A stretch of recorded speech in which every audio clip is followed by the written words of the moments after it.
Kementerian Pendidikan Dasar dan Menengah memastikan program papan interaktif cerdas tersalurkan secara merata ke satuan pendidikan dari barat hingga timur negeri ini. Di Provinsi Papua terdapat sebanyak 1.393 satuan pendidikan yang menjadi sasaran penerima interaktif flat panel IFP tahap pertama. Di Kota Jayapura tercatat hingga Oktober 2025 sebanyak 187 satuan pendidikan telah menerima bantuan IFP, yakni 44 satuan pendidikan anak usia dini atau PAUD, 78 sekolah dasar, 42 sekolah menengah pertama, dan 23 sekolah menengah atas. IFP ini perangkat ajar yang baik sekali ya. Kalau sebelumnya yang lalu kita punya Chromebook, itu sebenarnya membantu, tapi ini kan karena layarnya besar, ini juga membantu guru dalam proses pembelajaran, kemudian mengeliminir pembelajaran buku ya. Buku penting juga, tetapi untuk media pembelajaran dengan flat ini sebenarnya membuat interaksi dan membuat daya tarik antara anak siswa dengan guru tuh jadi lebih terbuka gitu. Jadi mungkin selama ini monoton, kita hanya mendengar guru, tapi dengan adanya alat ini justru interaksi pembelajaran itu tidak hanya materi yang diberikan dari buku atau dari guru, tetapi bisa menambah dengan konten-konten pembelajaran yang lain yang bisa menginspirasi anak itu. Bagi para guru di SMP Negeri 6 Jayapura, salah satu manfaat positif dari hadirnya IFP adalah peningkatan kemampuan mengajar. Hal tersebut diakui oleh salah satu guru matematika di sekolah ini, yaitu Marten Sampe. Sebelum dipercaya untuk memulai mengajar dan menggunakan papan interaktif cerdas, Marten sempat bertolak ke Jakarta untuk mengikuti kegiatan bimbingan teknis atau BIMTEK. Kegiatan tersebut digagas oleh Kementerian Pendidikan Dasar dan Menengah. Dalam gelaran BIMTEK, Marten dan guru-guru lain dari seluruh Indonesia mendapatkan berjuta pengetahuan baru mulai teknis penggunaan IFP, pengoperasian, penggunaan dalam pembelajaran, hingga penggunaan platform-platform yang sudah tersedia di IFP. Kalau sebelumnya kita biasanya kan pembelajaran itu lebih berfokus kepada guru. Nah sekarang dengan adanya IFP kita bisa lebih banyak kegiatan belajar mengajar lebih beragam. Kita bisa menggunakan dalam bentuk video, dalam bentuk animasi, apalagi IFP ini dapat terkoneksi dengan internet. Yang pasti kemudian anak-anak bisa lebih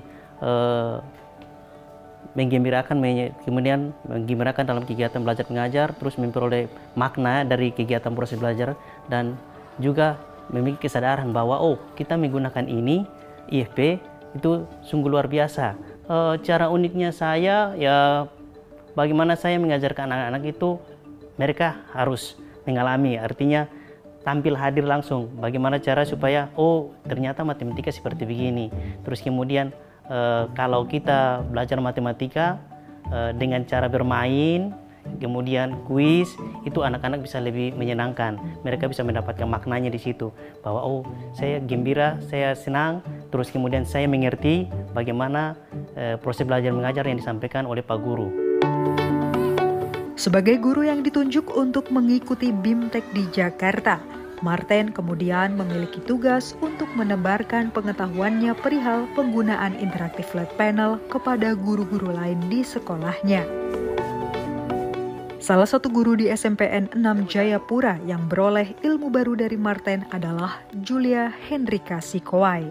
Sosok yang mengampu mata pelajaran ilmu pengetahuan alam untuk kelas 9 ini mencermati faedah IFP yang memberikan kemudahan baginya untuk mengakses visual yang bersifat 3 dimensi. Pengalaman saya pertama kalinya, anak-anak sangat kaget, terus antusias, sampai ada yang bilang, Bu Guru, lagi, ulang-ulang kembali. Jadi mereka tuh sangat gembira sekali dengan adanya papan tulis digital ini. pada saat materi reguler di kelas itu perbandingannya agak berbeda sekali, karena di sana anak-anak masih ada yang beberapa yang masih tidak fokus. Tidak fokus mungkin karena visual, gambarnya kurang menarik. Terus anak-anak juga agak setengah mati untuk ke depan. Jadi tulisannya kecil, gambarannya kecil. Jadi mereka harus lihat, mungkin bisa maju ke depan, atau tidak, mungkin mereka masih tidak fokus lah, tidak fokus. Tapi kalau dengan yang tadi, mereka bisa langsung memperbesar, jadi tulisannya bisa tahu mereka menulisnya dengan baik. Terus yang lebih menarik lagi gambar-gambarnya. Jadi aplikasinya juga di situ kita bisa gunakan aplikasi yang sesuai dengan kita yang sudah ada. Kalau tantangan buat saya tuh harus kedepannya mencoba lagi, karena ini sesuai dengan perkembangan zaman ke depan. Ya, saya mengajarkan anak-anak jangan sampai kita terlambat. Jadi kita harus mencoba tantangan. Mau dan tidak mau, kita harus berkembang supaya kita tidak ketinggalan. Semua guru dapat di situ dengan apa itu jadwal tertentu. Semua kelas dapat. Karena kita baru satu. Jadi kita jadwalkan tiap hari kita mau pakai. Jadi eranya era modern. Suka tidak suka, digitalisasi kita songsong. Dan kita SMP Negeri 6 siap.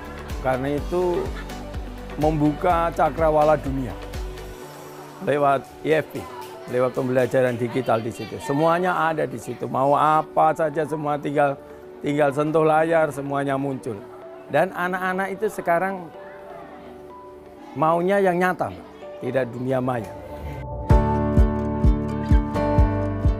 Digitalisasi pembelajaran melalui program Hasil Terbaik Cepat PHTC yang diresmikan oleh Presiden Prabowo Subianto pada Hari Pendidikan Nasional 2 Mei lalu menjadi sebuah harapan untuk mengatasi masalah ketertinggalan di bidang pendidikan. PHTC mengusung tujuan mulia untuk melahirkan generasi muda cerdas, tidak gagap teknologi, sekaligus berkepribadian luhur. Langkah ini menjadi sebuah ikhtiar panjang dalam meningkatkan mutu sumber daya manusia di masa mendatang untuk menyongsong Indonesia Emas 2045.